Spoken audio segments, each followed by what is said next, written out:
අමතක නොවන විදිහට ඉගෙන ගනිමුද ලොජික් ගේට්ස්. ඔයගොල්ලෝ දන්නවා ලොජික් ගේට්ස්. ඒ කියන්නේ තර්ක ద్వාර, පරිපත. මේ පරිපත කොහොමද ICT වලට සම්බන්ධ වෙන්නේ? අත්තටම පුතේ කම්පියුටර් එකේ තියෙන අභ්‍යන්තරයේ පරිපත ගොඩාක් තියෙනවා. එතකොට ඉලෙක්ට්‍රොනිකුයි ICT එකට එකතු වෙන්නේ මෙන්න මේ පාඩමේ. ඔයගලන්ට 10 වසරේ තියෙනවා ICT වල ලොජික් ගේට්ස්. අපි බලමු කොහොමද මේ මූලික තර්ක ద్వාර තුන තේරුම් ගන්න කියලා. මුලින්ම අපි බලමු අපිට තියෙන මූලික තර්ක ద్వාර මොනවාද කියලා. එතකොට එකක් තමයි AND, අනිත් එක OR, අනිත් එක NOT. අද මම ඔයගලන්ට කියලා දෙනවා AND ගේට් එක කොහොමද ක්‍රියාත්මක වෙන්නේ, කොහොමද මේ පරිපතේ සංකේතය වෙන්නේ, කොහොමද අපි සත්‍යතාවක් වඳින්නේ, කොහොමද ඒකේ කර්මය සිද්ධ වෙන්නේ, කොහොමද අපි මතක තියාගන්නේ. මේ තියෙන්නේ AND ගේට් එකේ සංකේතය මේ වගේ. මේක ආදාන තියෙන්නේ මේ ආදාන දෙකක් තුනක් හතරක් තියෙන්න පුළුවන්. මෙතන ප්‍රතිදානය. එතකොට මම මේ එක ආදානයක් ගාව දාගන්නවා ස්විච් එකක්. මෙතන ස්විච් එකක් ඔන් ඔෆ් කරන ස්විච් එකක්. මෙතන මම අඳගන්නවා බල්බ් එකක්. හරිද? මේ ස්විච් ඔන් ඔෆ් කරන විදිහ අනුව මේ බල්බ් එකත් ඔන් ඔෆ් වෙනවා. ඒක තමයි මේක අපිට ඉගෙන ගන්න තියෙන තර්කය.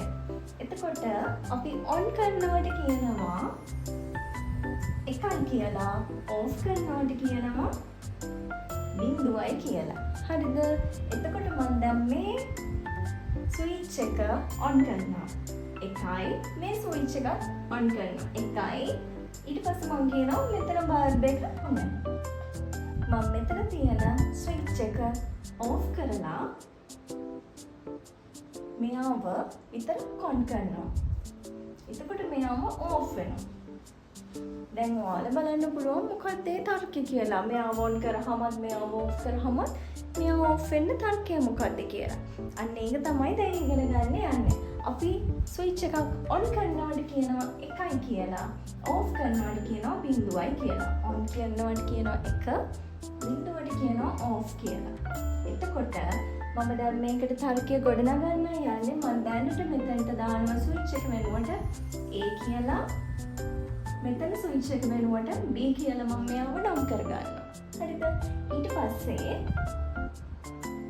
මේ දෙන්න අතර තර්කය ගොඩ නැගෙන්නේ වැඩි කිරීම. එහෙම නැත්නම් ගණිත කර්මය තමයි ගුණ කිරීම. අන්න මම මෙතන දැනට ලියන්න වැඩි කිරීම කියලා.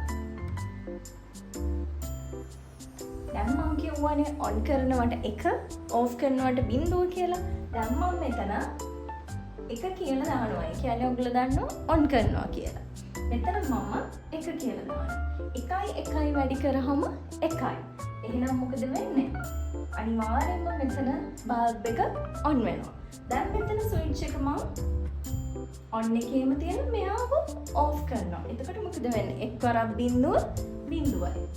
ඒ කියන්නේ බල්බ් එක ඔෆ් වුණා. මෙතන ආයෙ මම ඔෆ් කරලා මෙයාව ඔන් කරනවා. බිඳුවරක් එක බිඳුවයි.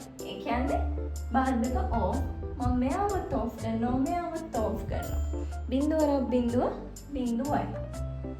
තර්කය තේරුණානේ. දැන් ඔන්න කියන්න එපා අයියෝ මට මේක සංකේත මතක නැහැ, ගණිත කර්මය මතක නැහැ. එහෙනම් මේකත් බලාගන්න.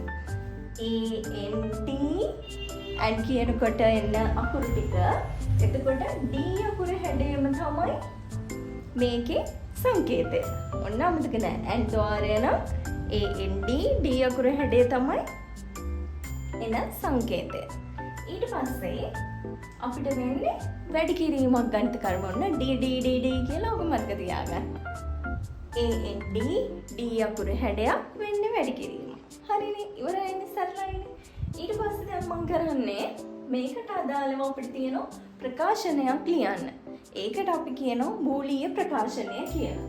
එතකොට A, B ආශ්‍රිතව අපි මෙන්න මෙතෙන්ට මම දැන්ට මෙයා Z කියලා නම් කරගන්නවා.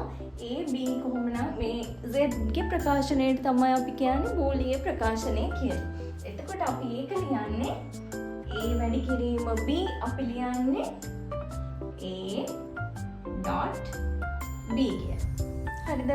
එතකොට මෙතනදී අපි දාන සංකේතය තමයි මෙතන ඩොට් එක. ඔන්න මතක තියාගන්න AND ద్వාරය D අකුරේ හැඩයක් වෙන්නේ වෙන්නේ වැඩි කිරීමක් තියන්නේ ඩොට් එකක්. ඩී කියලා ඔක්කොම මතක තියාගන්න සරලයි. ඊට පස්සේ අපිට තියෙනවා සත්‍යතාව වගුව අඳින්න පුරුදු වෙන්න. ඒකත් මම කියලා දෙන්න. සත්‍යතාව වගුව අඳින්නේ අපි අර AB ආශ්‍රිතව ලියාගත්තු ප්‍රකාශනයක් පාවිච්චි කරලා. මෙතන මම ලියාගෙන තියෙනවා ඔන් කරන්න පුළුවන් අවස්ථා සහ ඔෆ් කරන්න පුළුවන් අවස්ථා. එතකොට ආදාන දෙකයි තියෙන. මේක ඔන් ඔෆ් වෙන්න පුළුවන් ආකාරය මෙච්චරයි නේද? මුලින්ම ඔන් ඔෆ් ඔෆ් එච්චරයි තියෙන්නේ. දැන් අපි හිතමු ආදාන 3-4ක් ආවා කියලා. දැන් ඕක ඔක්කොම බල ඉන්නකොට හරියට පැටලෙන්න පුළුවන්. ඒකට අපි කරන්නේ දෙකේ බල විදිහට දාගන්නවා ආදාන ප්‍රමාණය. දැන් මේකේ ආදාන දෙකයිනේ. එතකොට දෙකේ බල දෙක කියන්නේ 4යි. එතකොට එහෙනම් චෙක් කරන්න තියෙන්නේ අපිට අවස්ථා 4යි. ඒ 4 දෙකෙන් බෙදන්න. මෙතෙන්ට එන උත්තරේ දෙකෙන් බෙදන්න. බෙදුවට පස්සේ අපිට පුළුවන් මෙතන ලියා ගන්න එකේ ඒවත් 2යි බිංදුව ඒවත් 2යි. ඔයාලට පුළුවන් වුණා මුලින්ම බිංදුව ඒවත් 2යි එකේ ඒවත් 2යි කියලා ලියා ගන්න. මම මෙතන මේක ලියා ගන්නවා මේ කොටස් දෙකෙන් බෙදලා 1යි බිංදුවයි 1යි බිංදුවයි. අපි හිතමු මෙතෙන්ට 8ක් ආව කියලා උත්තරේ. මෙතන ආදාන 3 එකක් කියලා. එතකොට අපි ගන්නෙ කොහොමද? දෙකේ බල 3යි 8 දෙකෙන් බෙදුවාම 4යි. එතකොට මම ලියන්නේ 1යි 2යි 3යි 4යි බිංදුවයි මෙන්න මේ 4 ලියා ගන්නවා. ඊගාවට B වලට ලියන්නේ අපි 1යි බිංදුවයි 1යි බිංදුවයි. ඊට පස්සේ C වලට අපි ලියාගෙන ආදාන 3ක් 1යි බිංදුවයි. එතකොට ස්විච් ඔන් ඔෆ් කරන්නේ පැටලෙන්නේ. හරියට එනවා. ආදාන 4ක් නම් දෙකේ 4 වෙනි බලය බලනවා. ඒ විදිහටයි ඒක හදාගන්න. එතකොට ලේසියි. දැන් අපි දෙකේ බල දෙකට දාමා. ඒ කියන්නේ අවස්ථා 4යි මේ විදිහට ලියාගත්තා. ඊට පස්සේ කරන්නේ අපි ඩොට් එක මේකෙදි වෙන්නේ අපි කිව්ව ගණිත කර්මයේ වැඩි කිරීමක් කියලා. එතකොට එක් වරක් 1යි එක් වරක් බිංදුව බිංදුවයි බිංදුවරක් 1 බිංදුවයි බිංදුවරක් බිංදුව. මේක තමයි අපේ එතකොට සත්‍යතා වගුව ට්‍රුත් ටේබල් කියලා අපි කියනවා. සත්‍යතා වගුව ට්‍රුත් ටේබල්. AND ගේට් එක ආයි ජීවිතේට අමතක වෙන්නේ නැහැ. කොහොමද එහෙම කියන්නේ? ඔන්න AND AND ගේට් එක AND. එතකොට AND වල සංකේතය AND ගේට් එකේ සංකේතය D අකුරක්. එහෙනම් අපි මතක තියාගමු AND D අකුර හැඩය කියලා මතක තියාගන්න AND ගේට් එකේ සංකේතය. එතකොට මෙයාගේ වෙන ගණිත කර්මය තමයි වැඩි කිරීම. එහෙම නැත්නම් ගුණිතය. AND D අකුර හැඩයක් වෙන්නේ වැඩි කිරීම. එහෙනම් වැඩි කරලා අපි මේ දෙන්නම ලියන්නේ මූලික ප්‍රකාශනය A.B. එතකොට AND D අකුර හැඩයක් වෙන්නේ වැඩි කිරීම තියන්නේ ඩොට් එකක්. හරිද? වැඩි කිරීම කියලා තියන්නේ ඩොට් එකක්. ජීවිතේට ඕක අමතක වෙන්නේ නැහැ. ඉතුරු ගේට්ස් ටිකත් මේ වගේ සරලව ඉගෙන ගන්න ඔයගලන්ට පුළුවන් අපේ පන්තියත් එක්ක සම්බන්ධ වෙන්න.